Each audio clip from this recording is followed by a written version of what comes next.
ये 73वां वन महोत्सव तो हमारे लिए मेरे उम्र से भी ज्यादा समय से चला आ रहा है।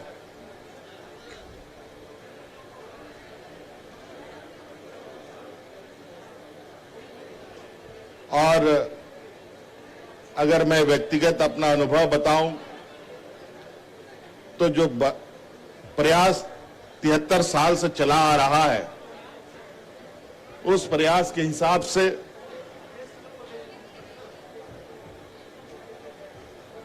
हमारे चारों तरफ हरियाली ही हरियाली होनी चाहिए थी, लेकिन वर्तमान अनुभव कहीं ना कहीं थोड़ा सा चिंता का विषय बना रहा है कि जहां हम एक और विकास की लकीर खींच रहे हैं, वहीं कहीं ना कहीं हम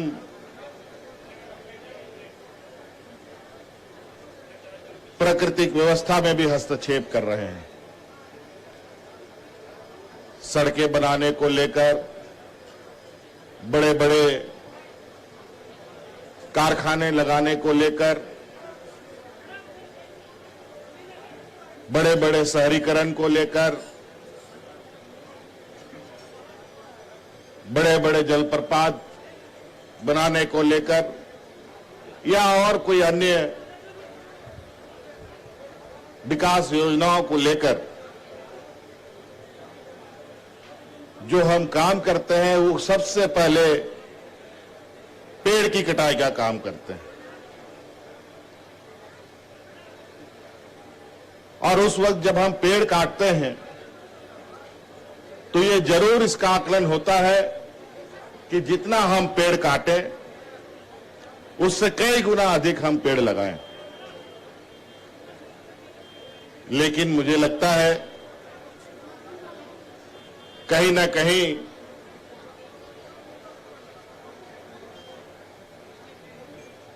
इसमें भी हमारा तालमेल बहुत अच्छा नहीं है, क्योंकि मैं हाल के दिनों में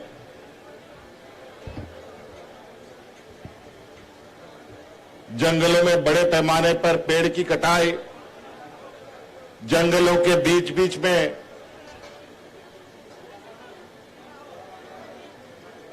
पेड़ काटने वाले आरा मशीनों का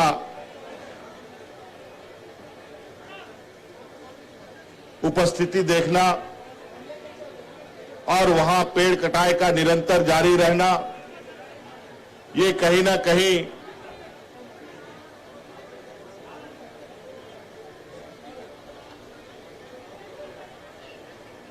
कुछ लोग, कुछ खुरापाती लोग हमारे बचे कुछ पर्यावरण को सुरक्षित रखने वाले पेड़ को भी काटने पर लगे हैं। निश्चित रूप से मैं कह सकता हूं कि अगर पेड़ है तभी जीवन है, पेड़ नहीं होगा पूरा जीवन असंतुलन बन जाएगा।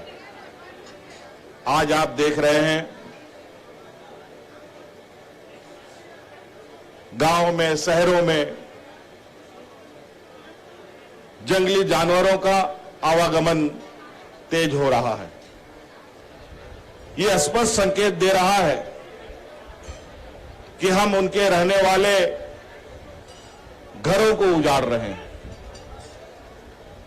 आज निश्चित रूप से ये 73वां वन महोत्सव सिर्फ महोत्सव के रूप में हमें नहीं देखना चाहिए, बल्कि हर दिन हमारे लिए वन महोत्सव होना चाहिए। और ये प्रयास हो कि हम अधिक से अधिक वृक्ष लगाएं, अपने इर्द गिर्द को हरा भरा रखें और पर्यावरण को दूषित होने से बचाएं। हमने तो शहरी इलाकों के लिए पर्यावरण को संरक्षित रखने के लिए ये भी घोषणा किया है कि शहरी क्षेत्र में जो लोग पेड़ लगाएंगे, प्रति पेड़ 5 यूनिट बिजली फ्री मिलेगी या उसका कंपनसेशन दिया जाएगा। जितना उसको 5 यूनिट का पैसा बनता है वो उसको वापस किया जाएगा। तो आप इसका लाभ जितना चाहे ले सकते हैं। आज कंक्रीट का ही जंगल के माध्यम से विकास की ऊंचाइयों को नहीं छुआ जा सकता है। कहीं ना कहीं चाहे वो जमीन में रहने वाला व्यक्ति हो, जीव जंतु हो, चाहे शहर पे बन रहे गगनचुंबी इमारत के सबसे ऊपरी तल्ले में रहने वाला इंसान हो, सभी को स्वच्छ हवा की आवश्यकता है। इसलिए मैं आग्रह करना चाहूंगा कि हम ही नहीं, हमसे जुड़े सभी लोगों को ये हमें प्रेरित करने की आवश्यकता है कि हम वनों को कैसे संरक्षित करें और झारखंड का जो असली वजूद है उसको कैसे बचा के रखें। अभी मैं यहां वन विभाग के माध्यम से मुझे एक लिफाफा, यहां कुछ बुकलेट्स दिए गए, मैं उसको सरसरी निगाहों से देख रहा था, पूरा तो देख नहीं पाया, लेकिन उसमें कुछ चीजें जो लिखी थी उस विषय पर तो मैं चर्चा करूंगा, विभागीय स्तर पर इसकी समीक्षा भी करूंगा। लेकिन उसमें मुझे एक चीजें देखने को मिली जो मैं ये कहना चाहूंगा कि विभाग अविलंब उस विषय पर काम करे, और वो विषय है कि आपने उसमें अंकित किया है कि जहां कहीं भी आग लगे आप चुप ना बैठे, उसकी जानकारी उनकी जानकारी उपलब्ध कराई जाए। लेकिन कहां ये उपलब्ध कराई जाएगी जानकारी, ये उसमें कहीं नहीं। और मैंने देखा कि शिकायत करने के लिए इस विभाग में कोई टोल फ्री का भी व्यवस्था नहीं है, कोई आधिकारिक व्यवस्था नहीं है। मैं विभाग से कहना चाहूंगा कि आप अविलंब